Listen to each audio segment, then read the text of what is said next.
England এটা কি খেললো বস? ইংল্যান্ড এটা কি খেললো? জস বাটলার কি খেললো? ফিল সল্ট কি খেললো? সাউথ আফ্রিকা বোলারদের একদম তছনছ ভেঙে চুরে দিশেহারা করে ফেললো। 304 রান একটা টি-20 ম্যাচে, 304 রান ওয়ান ডে ম্যাচে 300 রান হয় না, সেখানে ইংল্যান্ড টি-20 ম্যাচেই 304 রান করে ফেলছে। জস বাটলার এবং ফিল সল্ট শুরু থেকেই টর্নেডো ইনিংস খেলা শুরু করেছিল। জস বাটলার তো পাওয়ার প্লেতেই 50 করে ফেলছে, মাত্র 18 বলে সে 50 করে ফেলছে। শেষ পর্যন্ত 83 রানে আউট হয়ে যায় মাত্র 30 বল খেলে। 30টা বল মোকাবেলা করছে, 15টা বলে সে বাউন্ডারি মারছে। অর্থাৎ জস বাটলার যতগুলো বল খেলছে তার 50% বলকে সে বাউন্ডারিতে পরিণত করছে। জস বাটলার 83 রান করে আউট হলেও শুরু থেকে শেষ পর্যন্ত লড়াইটা করছে, কিন্তু ফিল সল্ট 141 রান করে অপরাজিত ছিল শেষ পর্যন্ত। টি-20 ক্রিকেটে ফিল সল্টের একটা চতুর্থ শতক, 5টা সেঞ্চুরি নিয়ে যৌথভাবে সর্বোচ্চ সেঞ্চুরি তালিকায় 1 নম্বরে আছে রোহিত শর্মা এবং ম্যাক্সওয়েল।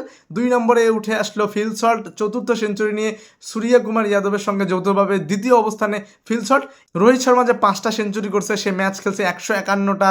ম্যাক্সওয়েল ম্যাচ খেলছে 5টা সেঞ্চুরিতে 114টা। সূর্য কুমার যাদবও যে ফিল সল্টের মতো 4টা সেঞ্চুরি করছে। সূর্য কুমার যাদব ম্যাচ খেলছে 80টা, সেখানে ফিল সল্ট মাত্র 42টা ম্যাচ খেলছে। ফিল সল্ট আজকে 141 রান করছে, এটা হচ্ছে ইংল্যান্ডের পক্ষে টি-20তে ব্যক্তিগত সর্বোচ্চ স্কোর, এবং সে নিজেই নিজেকে কাটাইলো। 119 রান করে সর্বোচ্চ রানের তালিকায়, মানে ব্যক্তিগত সর্বোচ্চ রানের তালিকায় 1 নম্বরে ছিল ফিল সল্ট। সে নিজেই নিজেকে কাটিয়ে আজকে 141 রান করে নিজের অবস্থানটা আরও পাকাপোক্ত করলো। 141 রানে নট আউট থাকলো শেষ পর্যন্ত। ইংল্যান্ডের স্কোর 304, এবং ইংল্যান্ডের এটা টি-20 ক্রিকেট ইতিহাসের তৃতীয় সর্বোচ্চ স্কোর। জিম্বাবুয়ে আছে সবার উপরে, 344 রান করেছিল তারা।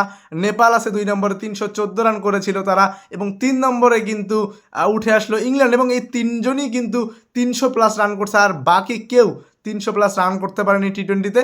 সর্বোপরি ফিল সল্ট এবং জস বাটলারের ব্যাটিংটা, ইংল্যান্ডের পুরো ইনিংসটা দুর্দান্ত ছিল, উপভোগ্য ছিল। এরকম ম্যাচ যারা মিস করছে তারা বহুত কিছু মিস করছে বলতে হবে।